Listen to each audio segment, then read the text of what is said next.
welcome to this week's episode of BGD, Big Boys and Chill. This time we've got a bit of a different setup going, as you can see, with Zaro and Darren on the side. So, big changes coming, so keep an eye out, right? And now we're going to talk about work-life balance, right? Because getting all the boys here today has been one of the most challenging tasks this season, right? Just trying to get everyone and at the same time, just to be in the same place. And so, right, I mean, that just means that, there's life besides, training and just kind of having fun, right? So back, let's say when you were younger, perhaps there was more time like when you were starting, to train and to work. But now, obviously things are different. And how did you kind of manage that sort of transition into, let's say, so how do you manage your training with everything else that's going on in your life? I mean, from then and now as well. Like, is there any difference, or is that like? Okay. Definitely. Yeah, I think Darren has quite a lot. Yeah. So Papa, bro. Yeah, Darren's a dad as well, right? Yeah, I'm a dad, one son. Well, work-life balance comes with time, as life changes, so do we, I guess. I definitely don't have enough time to train at the moment compared to what I used to, but we just try to make the best of it. So there are weeks where I'd have probably 3 good days, and I use those days to really focus on what I think would give me the most benefit. So, for example, if I've only got an hour and a half to train, I'll just get my big compound lifts in, squat, deadlift, and just do some higher rep stuff with the with body weight work, chin ups, push ups, and that's my day. Like I try to get the volume in, but it's not always possible.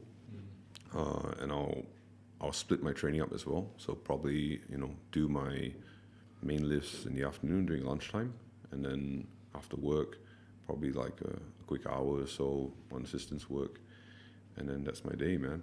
But so right now you train like multiple times a day as well? Yeah, twice a day sometimes, but no more than 3.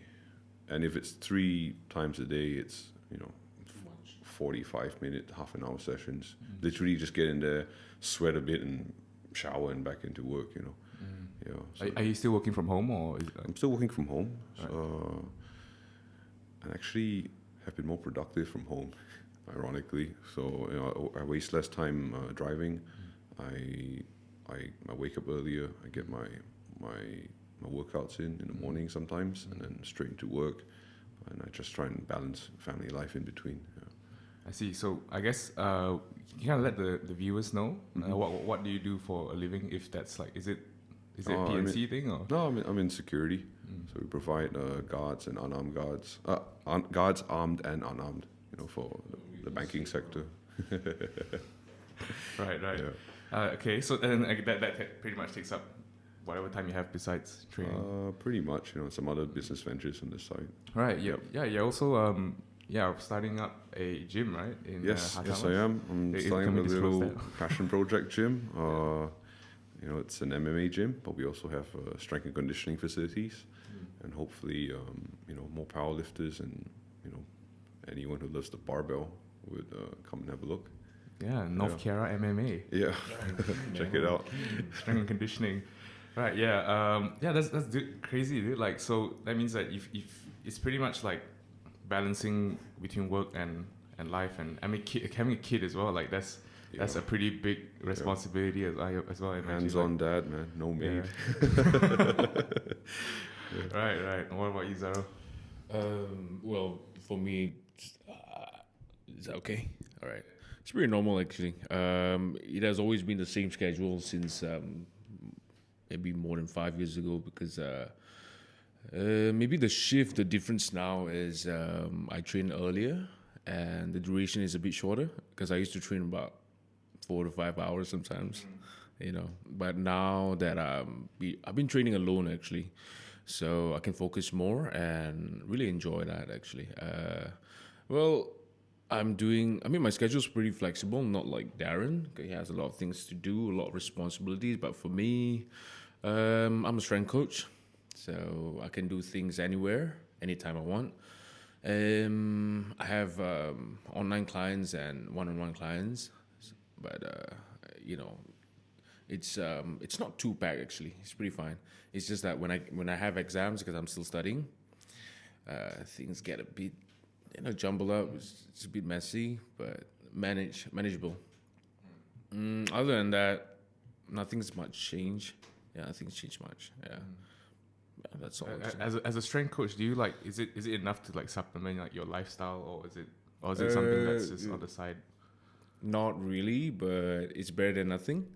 Yeah, because I don't really have the time to have a fixed job for now, so I gotta settle with what I'm able to do with the time I have. Yeah. Yeah, fair enough. Like, do you imagine like I imagine like once like I mean after you finish studying, of course, like that then life comes in and how do you think that will kind of play out with the way you're training and I mean, I have things planned out and everything, but you can always plan, but things might change. I'm planning to go for corporate life, but we'll see how it goes from there. Yeah, I've got like a few plans. Let's go. Enjoy your life while you can. yeah, man, corporate life is 9 to 5 and man. Yeah, I mean that. that's what. That's. Aren't we supposed to do that? I mean, go through that? No, man. I left that in the worst way possible. Wow. No looking back. Well, maybe I give myself like 2 or 3 years and see how it goes. Good experience though. Because let's be honest, like I mean, being a coach, strength coach, trainer, you don't really make bucks. It's more of like giving back to the community because we can't really charge so much, or else we won't have clients. So half of it is giving back, and half of it is just earning just to survive here and there. Yeah. See, that's quite an interesting like thing you talk about. Like you can't like giving back to the community, right? Like I think that's quite a consideration as well, because I guess coaching is not just about like trying to make money and survive, right? There's also that whole interaction. Yeah, it's like being a teacher, like you see your students getting better as time goes by. You feel proud of yourself because like, he's getting better, he's happy with the lifts, he's happy with the knowledge he's gained. Yeah, you as a teacher, you can't help yourself but to be proud as well. Yeah, definitely. Yeah. So there you had a bit of a strong reaction to the word corporate just now. PTSD. Is it would it be an experience that you like to share? Well, I moved to KL in 2014 to pursue a career, and worked here for 3 years in corporate sort of environment, and just realized that I didn't have enough time to spend with people I didn't want to meet. So I left all that and I did my own business and came back to help the family out, and earning much less, but life's much better. I mean, sometimes, yeah, I guess like the amount of time you would have spent, like let's say working at a corporate job, like versus what you have now, like that means that it's something that you value a lot more than just money and just trying to be successful. Well, money's definitely important, but to what end? And I guess, well, just being happy day to day in the things you do, like Zara was saying, as a strength coach, you're helping others, you're making them better, making people the best versions of themselves. That's something very noble. You should be very proud of that, man, because it's not an easy thing. And, that's what I try aiming to do as well. I've only coached one guy properly so far, Nelson Shui. And, Oh my god. yeah, and despite all the grief he gives me and I give him, How did you end up coaching Nelson? I came back from Melbourne to my hometown in Kota Kinabalu, and I saw this peculiar fella just staring at me in the gym and stalking me. And I was like, okay, dude, weirding me out, man, but you want to train together? You look big. So, yeah, just became training partners, and the rest is history. Yeah. Oh, man. This was in 2014, 2015? Oh, this was I met Nelson 2010-ish. Wow. Yeah, end of 2010, 2011, we started training together. And then I fell off my motorcycle, got really hurt. And we became good friends because he'd come and buy me food and stuff, you know. And then we continued training for a couple of years. 2013, we went to Singapore to compete. And yeah, he got hooked, man, got bitten. Yeah. Because Nelson's right now. I mean, he's got a job in Sabah, right? That's why he's not in KL. So quantity surveyor. Right, quantity surveyor. Yep. The biggest QS in Even the whole world. Like physically. Like right. Man. So let's say like now you have to travel kind of back to Sabah and back to KL as well. Like I imagine that's quite disruptive to everything that's going on as well. Like with I mean not just with training but with your family.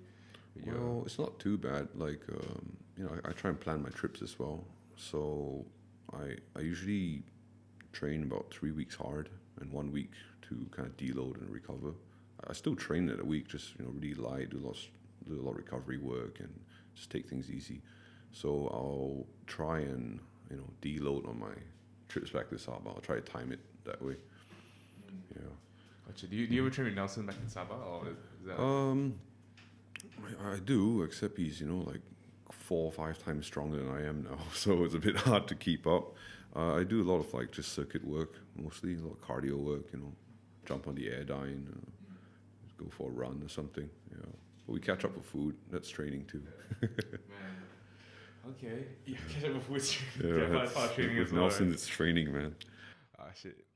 So Zara, right now you're just purely studying and just kind of training as well. So that's I'm finishing my studies next semester, so yeah. So I guess because I've recently graduated as well, like in just this middle of last year, and I realized that like the amount of time that I had during uni there's so much you've got so much more flexibility compared to when you're working now. Like I mean, and something that we take for granted. I feel like it's something that you don't realize you have until you get into Until it's gone. Yeah. Yep.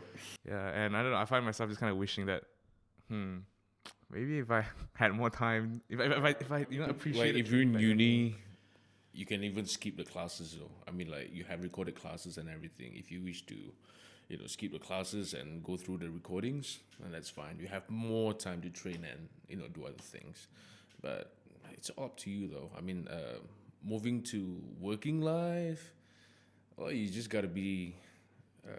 You have to adapt, I guess. Yeah. I mean, everyone have to go through this. I guess it's part of adapting. You got to be smart. Yeah. Don't ever let school interfere with your education. Wise words coming up from BGD. Big voice. Big man, Big man, big brain. Yeah, that's true. So you're looking forward to just kind of finishing your school life? Yeah, definitely. Because, I mean, I want to earn more, definitely, because if I earn more, I can spend more on lifting stuff. I can get my strongman kits and gears and everything. But for now, that's the limitation. I mean, I have all the time in the world, but not, the capital to buy equipments, which will make me improve as an athlete. Yeah. Well, what do you study, just to let the viewers know? Finance. But I always get you study sports medicine. No. You study physiotherapy. No, I don't, bro.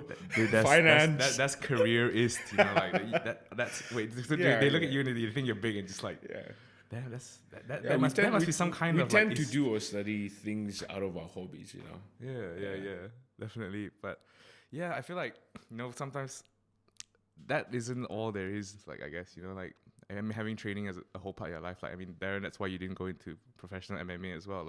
It's not something that you want as your life, right? It's a job, going pro. You've got media requirements. You've got obligations. You've got contractual, terms you have to abide to. I just didn't think that was the right thing for me at the time when I was still working in the corporate line. Oh, so I like it how whenever he mentions corporate, he look at me. Yes, don't go there. Be the best you can be at what you love. He's hinting me. It's full of disapproval. Don't go there, Zara. Right. So, Zaro, if you could, right, like after what Darren said as well, like if you could, would you, and if it was an option for you, would you choose strongman as a career? Definitely. Like, if it you made money and you could. I mean, if I can make more money than working a normal life, why not? But you got to put everything into it, because like at this point, like, maybe I'm the strongest in Malaysia, but I don't see myself. I can't even compare myself to the top amateurs out there. So I gotta work harder and get so much better. Yeah. And another thing is because strongman is a niche sport, like no one really knows about it. It's not recognized, so I think sponsorship or what do you call that, endorsement and everything, it's really hard here. So hopefully in the future it'll get better, so I can make money from that. Yeah, I mean, because I think a lot of the sponsors that you have now, I think it's fine to mention. I mean, because it's fine to mention. Like Cerberus, right? You've got I have Cerberus. Cerberus. Cerberus Precise Rehab for my physiotherapy, Elite Core for my nutrients and supplements, and Bench Fitness for equipments from Thailand as well. Yeah, that's all for now, I think. So there's not many like local, right? You got quite a few in Thailand, right? Like Cerberus is in Thailand as well. Yeah. How did you get that? Like, I mean, was it? Well, John, I mean the owner, he came down to KL to compete, and then I met him, very nice guy, and then we had a little chat. Apparently, he at that point of time he only had like sponsored athletes in Thailand, so he thought like maybe I can distribute or expose the name more towards the sea, Southeast Asia. So yeah, he ventured into Malaysia, Vietnam, and those countries. Yeah, That's sick, dude. Hopefully, I haven't. But how big is Cerberus in Malaysia now? I haven't really seen much. Not that big, I would say. Not that Compared big. to, like, SBD is SBD. still one of the biggest. Yeah. But I heard that I don't know. They're not official. We don't have an official distributor now, right? No, we in don't. Malaysia. We used to. But Used to. Yeah. Okay. That's on Zaro's sponsors, just in case, because we've got him on the show. DM, bro. Yeah. Right. But like, let's say if you did actually consider pursuing strongman as a career, then that would mean, let's say, if your everything you do will be towards that goal, right? Of being a successful strongman. And so where does your health and your longevity fit into this whole in this picture of Longevity. maybe that's not good. Wait, hang on. Before that, this is that we'll continue this in next week's episode of BGD Big Boys and Chill. So stay tuned.